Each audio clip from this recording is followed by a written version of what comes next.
Elle s'invite de temps en temps, sans qu'on l'ait sollicité, dans nos occupations professionnelles ou privées, dans les familles, parmi les amis, entre les amants, au sein même des relations les plus intenses et les plus émouvantes. Et, sans crier gare, elle s'installe parfois durablement et commence son impitoyable travail de sape. Elle peut ainsi déposer sa couche de poussière et de rouille sur le métal des nouveautés les plus passionnantes. Elle finit par émousser la lame du désir qui nous faisait trancher nos vieilles habitudes, qui nous empêchent d'avancer. Elle neutralise nos volontés de changer, nous paralyse et tente finalement de nous placer dans une vision déprimante des choses. Elle met du gris sur les couleurs de l'existence et rend fade tout ce qui mettait du piment dans notre vie. Bref, elle transforme le désir en ennui, le passionnant en désolant, nos amours en triste cohabitation. Pourtant, son nom est plutôt doux et caressant. Elle s'appelle la lassitude. Et peut-être est-elle le ver dans la pomme du désir qui nous condamne ici-bas à l'ennui et à la déception, bref, au malheur. Telle est en tout cas l'hypothèse qui peut paraître bien séduisante d'un certain pessimisme que nous aimerions examiner et critiquer. Car cette représentation des choses, aussi lucide puisse-t-elle paraître, se révélera peut-être à l'analyse réductrice et ignorante du rapport bien plus complexe que le désir entretient avec la lassitude et l'ennui.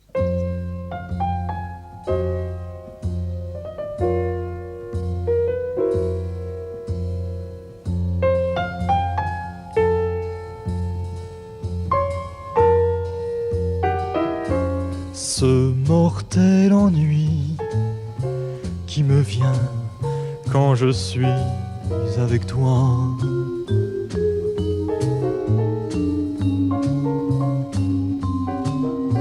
Ce mortel ennui qui me tient et me suit pas à pas.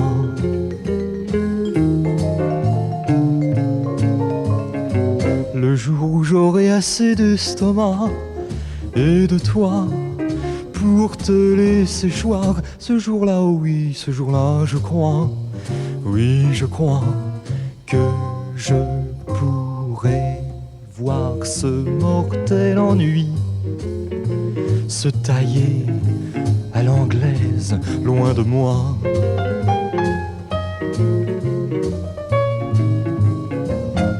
Puisque nous avons le projet de critiquer la doctrine pessimiste, il est important d'examiner ses arguments. Une définition du désir, par le philosophe Leibniz, est bien utile, nous semble-t-il, pour commencer notre analyse. Il écrit « L'inquiétude qu'un homme ressent en lui-même, par l'absence d'une chose qui pourrait lui donner du plaisir si elle était présente, c'est ce qu'on nomme désir. Tout d'abord, le désir est présenté par Leibniz comme une inquiétude. Le terme ici n'est pas à prendre au sens psychologique qui renvoie à la crainte, au stress et à l'anxiété. Il faut le prendre au sens étymologique. L'inquiétude est littéralement l'absence de quiétude, de tranquillité ou de repos.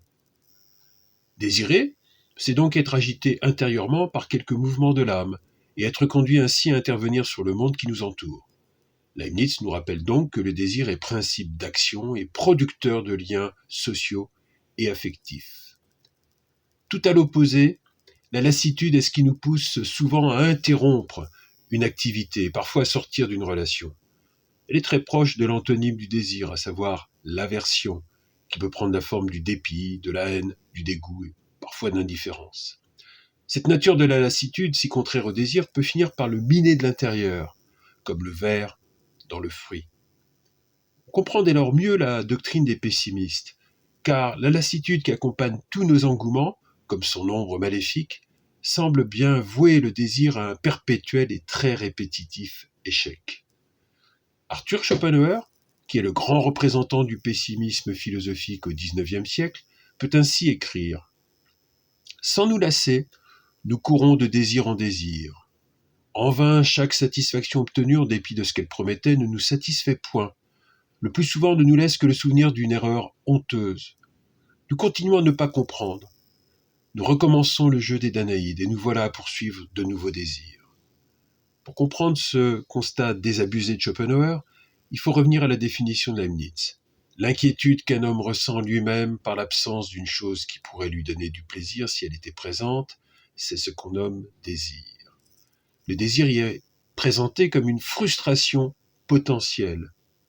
Leibniz retrouve ainsi l'idée de Platon, qui présente le désir comme un manque, c'est-à-dire comme l'absence, plus ou moins douloureuse et obsédante, d'une réalité dont nous imaginons que la présence serait capable de nous procurer une grande satisfaction. Ce caractère négatif du désir le rapproche de l'aspect destructeur de la lassitude, ainsi que de la dimension insupportable de cet ennui que la lassitude produit en nous quand elle finit par éteindre le feu sacré de la passion. Désir, lassitude et ennui produisent tous trois de l'insatisfaction. Et là aussi, on comprend que Schopenhauer mette l'accent sur un cercle vicieux qui produit, selon lui, le malheur de notre condition humaine. L'inquiétude douloureuse du désir nous conduit en effet à rechercher laborieusement une satisfaction qui, une fois atteinte, est rapidement minée par la lassitude. Cette dernière nous laisse, comme seul os à ronger, un mortel ennui qui donne rapidement envie de retrouver la morsure amère du désir. Le pessimisme se plaît à mettre en avant cette logique infernale qui fait de nous des machines désirantes qui produisent essentiellement de la déception à répétition et du malheur en boucle. Indéniablement, la vision pessimiste attrape quelque chose du réel. C'est pourquoi il est difficile d'y rester insensible. Toutefois, plusieurs arguments peuvent lui être opposés. Et c'est encore une fois Leibniz qui va nous servir de fil conducteur. Il écrit en effet ceci. Notre véritable bonheur ne consistera jamais, et ne doit point consister, en une jouissance complète où il n'y aurait plus rien à désirer qui rendrait notre esprit stupide, mais en un progrès perpétuel à de nouveaux plaisirs et de nouvelles perfections. C'est dire la nécessité pour Leibniz d'être réaliste. Où a-t-on déjà vu d'ailleurs une satisfaction parfaite et durable sur Terre ? Ce prétendu idéal n'est rien d'autre finalement qu'une sorte d'état végétatif de jouissance béate. Le véritable bonheur est d'être en mouvement. Il consiste, précise Leibniz, en un progrès perpétuel à de nouveaux plaisirs et de nouvelles perfections.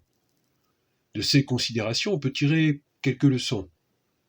D'abord, si le pessimisme insiste sur l'impossibilité de combler le manque du désir, c'est parce qu'il fantasme finalement sur une jouissance qui serait totale et définitive. Le pessimisme est finalement un idéalisme inversé.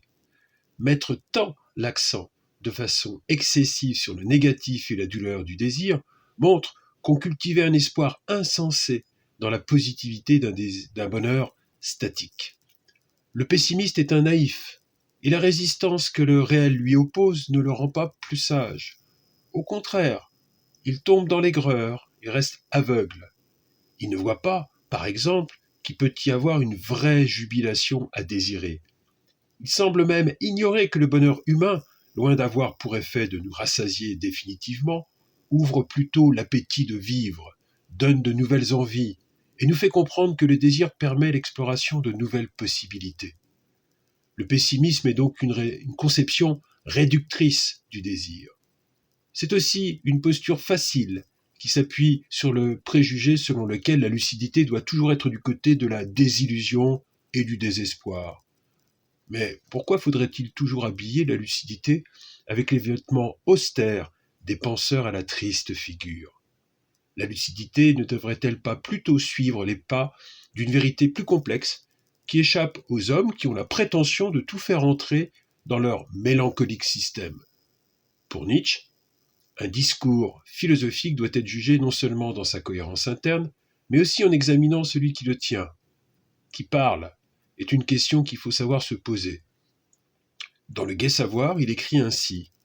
Chez l'un, ce sont ses manques et ses imperfections qui se mettent à philosopher. Chez un autre, ses richesses et ses forces. On voit bien alors de quel côté souffreteux se trouve Schopenhauer, et de quel côté plein de vitalité se situe Leibniz. Il y a ainsi des philosophies pleines de sève, qui savent affirmer la positivité du désir, son aspect aventurier, ainsi que la contribution qu'il apporte à un bonheur dynamique, bien réel et perfectible. Ce sont des philosophies pour lesquelles ennui et lassitude ont également une valeur humaine indépassable.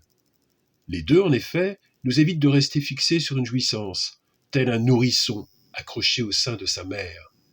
Ces deux dispositions affectives permettent ainsi un renouvellement enrichissant de nos existences. Et elles nous signalent aussi de temps en temps les impasses dans lesquelles notre désir peut s'égarer. La lassitude ne détruit donc pas le désir, ni ne conduit à minimiser, comme le font les esprits chagrins, les satisfactions du passé. La lassitude permet, comme le sentiment de satiété, d'éprouver de façon spontanée les limites de la jouissance qu'un objet peut nous procurer, et elle nous prépare à de nouvelles découvertes. En somme, désir et lassitude peuvent former un couple harmonieux. D'ailleurs, s'il est courant de se lasser de bien des choses, rares sont ceux qui se lassent totalement de désirer. Enfin, face aux déconvenues de la vie, aux déceptions qu'on ne peut éviter, et au froid pessimisme qui nous menace, il faut tâcher de réaffirmer la force de la vitalité et cultiver ce courage des oiseaux dont Dominique A sait très bien chanter les louanges. Dieu que cette histoire finit mal, on n'imagine jamais très bien qu'une histoire puisse finir si mal. Quand elle a commencé si bien, on imagine pourtant très bien voir un jour les raisons d'aimer perdues quelque part dans le temps. Mille tristesses découlent de l'instant. Alors, qui sait ce qui nous passe en tête? Peut-être finissons-nous par nous lasser. Si seulement nous avions le courage des oiseaux qui chantent dans le vent glacé. Tourne ton dos contre mon dos. Que vois-tu?